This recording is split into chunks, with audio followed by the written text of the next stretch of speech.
Peut-être est-ce que tu es quelqu'un qui ressent régulièrement le besoin d'aider les autres. Tu donnes beaucoup dans n'importe quel type de relation, que ce soit dans ta relation de couple, dans tes relations professionnelles ou personnelles.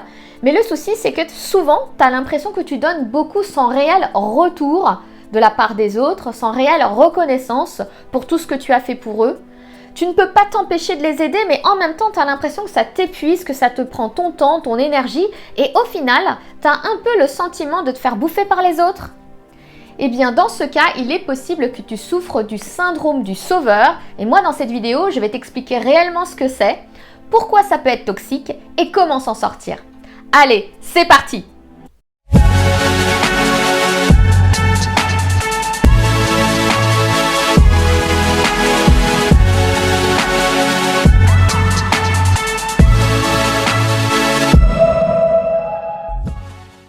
Le rôle de sauveur est l'un des 3 rôles qu'on peut prendre quand on rentre dans les jeux psychologiques de manipulation du triangle dramatique ou triangle de Karpman. Il s'agit d'un modèle proposé en 1968 par Stephen Karpman, un médecin psychiatre, pour expliquer les jeux de pouvoir qui peuvent se former consciemment ou inconsciemment à l'intérieur d'une relation, quel que soit le type de relation. Il met en évidence 3 rôles possibles que chaque membre de la relation va forcément endosser à un moment donné. Le rôle de la victime, le rôle du persécuteur et le rôle du sauveur qui nous intéresse aujourd'hui. La victime attire le sauveur qui veut la sauver. Elle se sent opprimée, impuissante.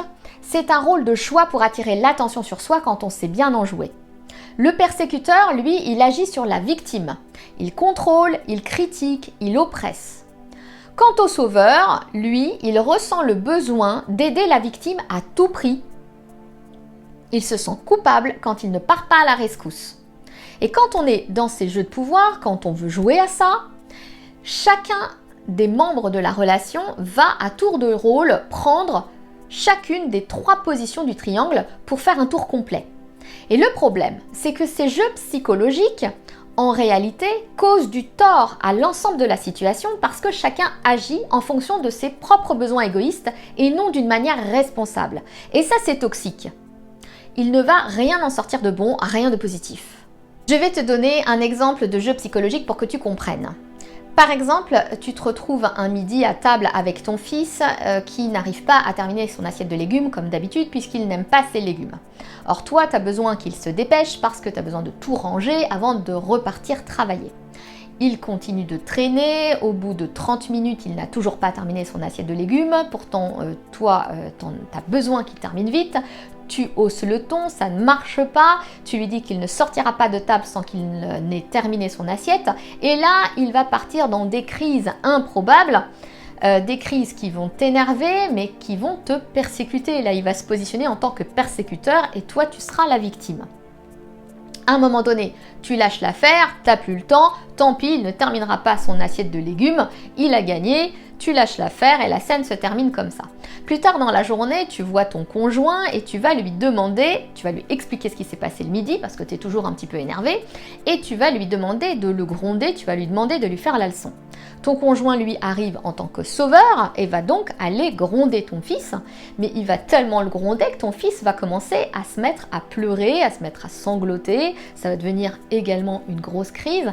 Toi, tu arrives, tu vois la scène et tu vas te retourner contre ton conjoint en lui disant « Non mais attends, mais moi je t'ai demandé de le gronder, peut-être pas à ce point-là, tu n'avais pas besoin de le mettre dans ces états-là. » Et là, tu vas te positionner en tant que persécutrice et ton conjoint va prendre le rôle de victime. Et puis ton conjoint ne va pas comprendre, il va te faire des reproches et ça va partir en dispute totalement inutile. Et puis à un moment donné, eh bien, ton fils va venir vous voir tous les deux et va vous demander d'arrêter de vous disputer en se positionnant en tant que sauveur.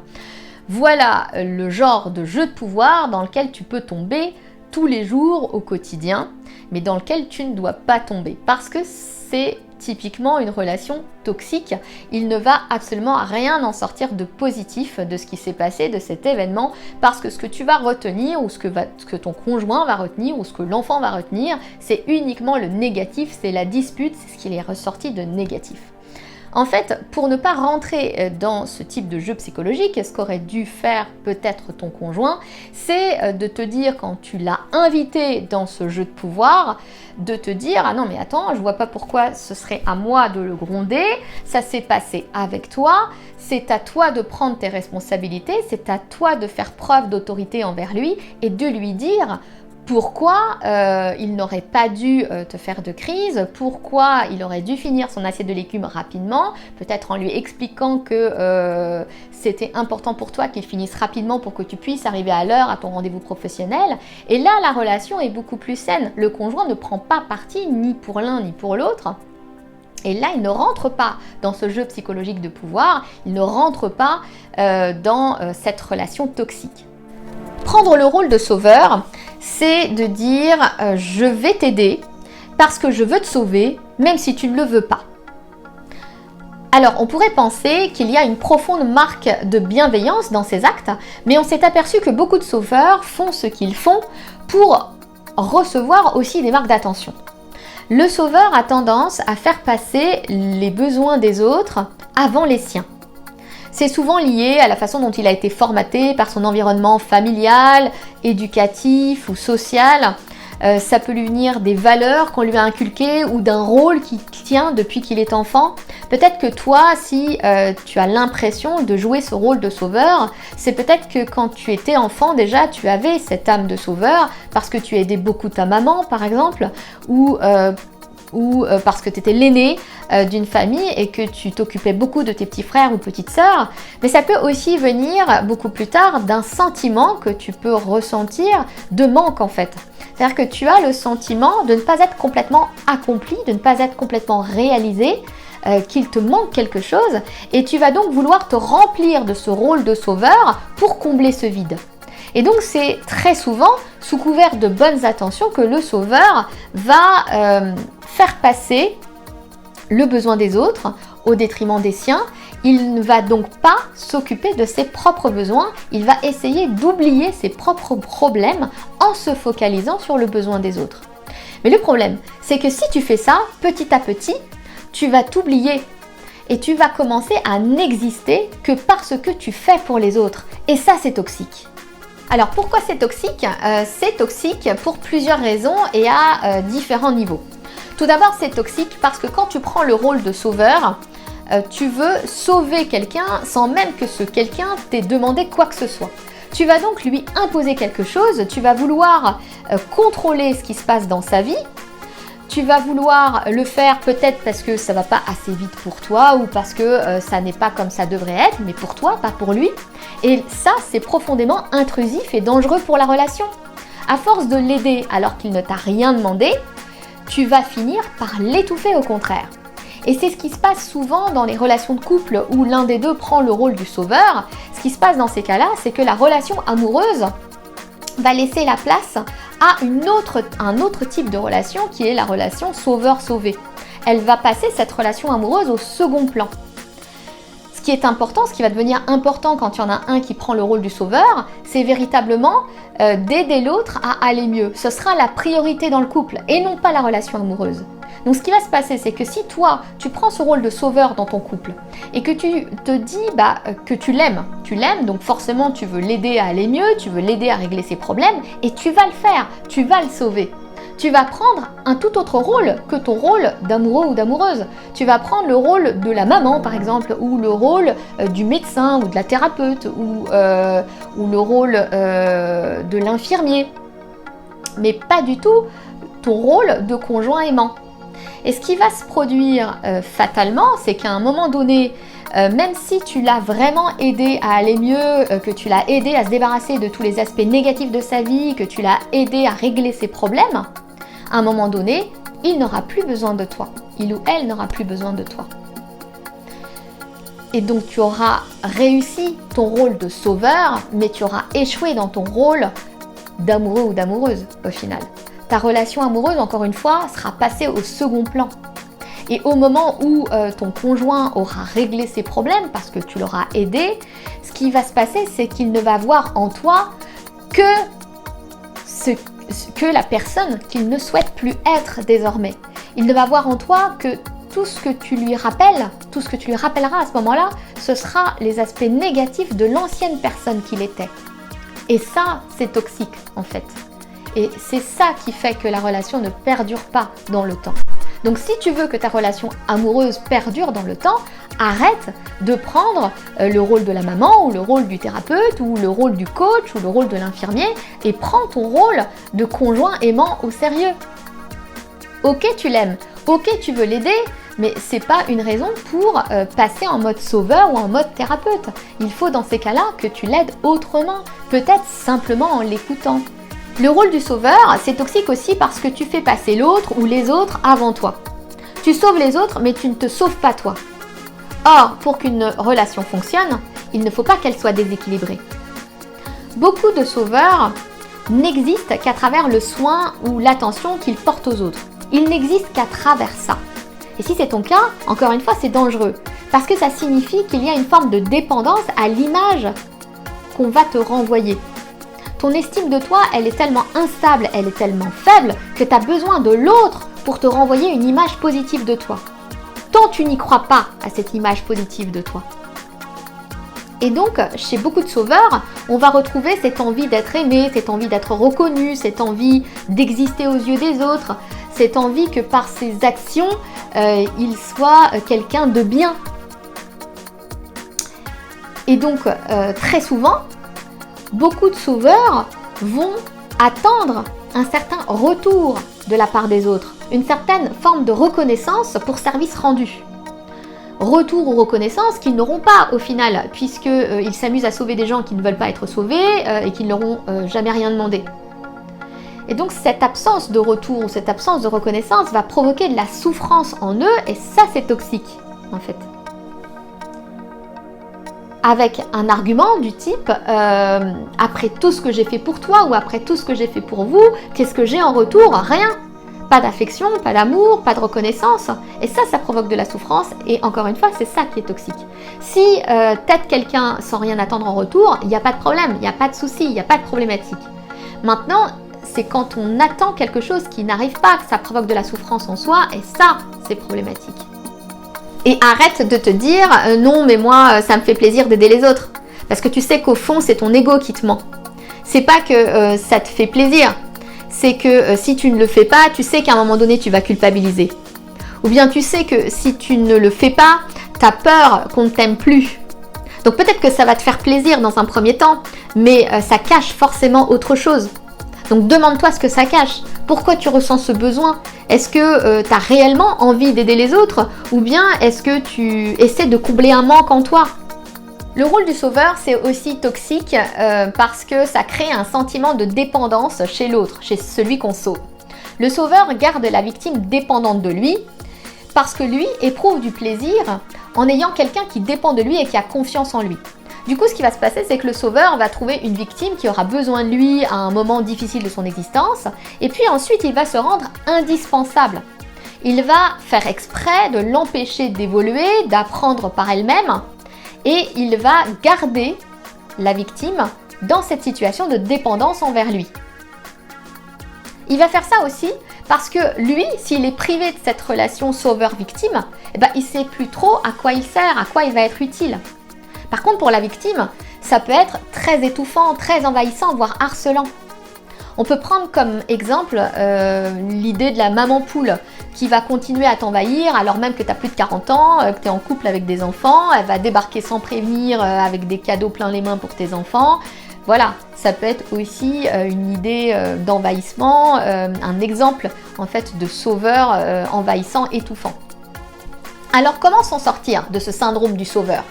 Première clé pour te sortir de ce syndrome, commence par l'accepter. Accepte que tu prends régulièrement ce rôle de sauveur, prends-en conscience et demande-toi à quel moment ça t'arrive ou à quel moment ça t'est arrivé dans le passé et avec qui. Ce n'est qu'à partir du moment où tu l'accepteras que tu vas pouvoir modifier les choses. Aider les autres, c'est très noble et c'est très bien.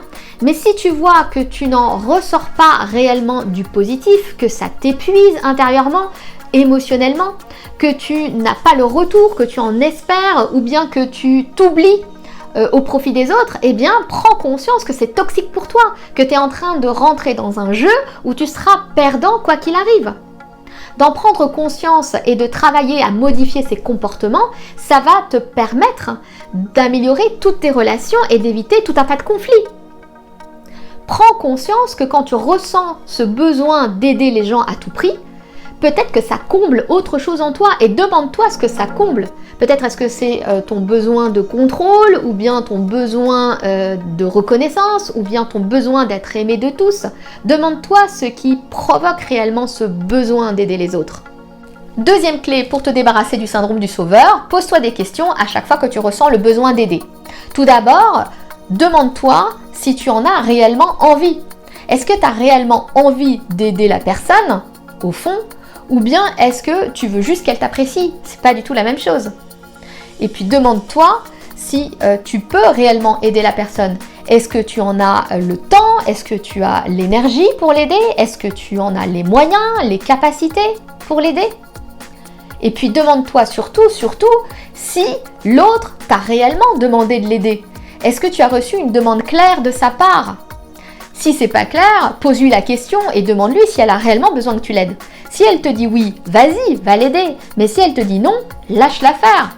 Et demande-toi plutôt pourquoi c'est si important pour toi de l'aider, qu'est-ce que tu as besoin de combler en toi et occupe-toi de toi. À l'autre, tu vas juste peut-être l'écouter. Beaucoup de personnes veulent juste qu'on les écoute, elles veulent juste une oreille attentive, pas du tout de conseils ou qu'on leur dise quoi faire ou qu'on leur donne notre avis. Elles veulent juste peut-être être écoutées. Donc tu vas juste écouter ces personnes et puis tu vas leur dire que si elles ont besoin de toi, tu seras là pour elles. Mais c'est tout. Ensuite, demande-toi toi ce dont tu as besoin et occupe-toi de toi. Troisième clé pour te débarrasser du syndrome du sauveur, travaille sur ton identité et sur ton estime de toi. Recentre-toi sur toi avant de penser aux autres. Quand on tombe dans ce syndrome du sauveur, on l'a dit, on s'oublie, on perd l'estime de soi, on ne s'aime pas assez et on devient dépendant de la relation à l'autre, du regard de l'autre. Et on se définit par ce qu'on fait pour les autres et non pas par ce qu'on est réellement. Alors redécouvre-toi. Arrête de te définir à travers le regard des autres.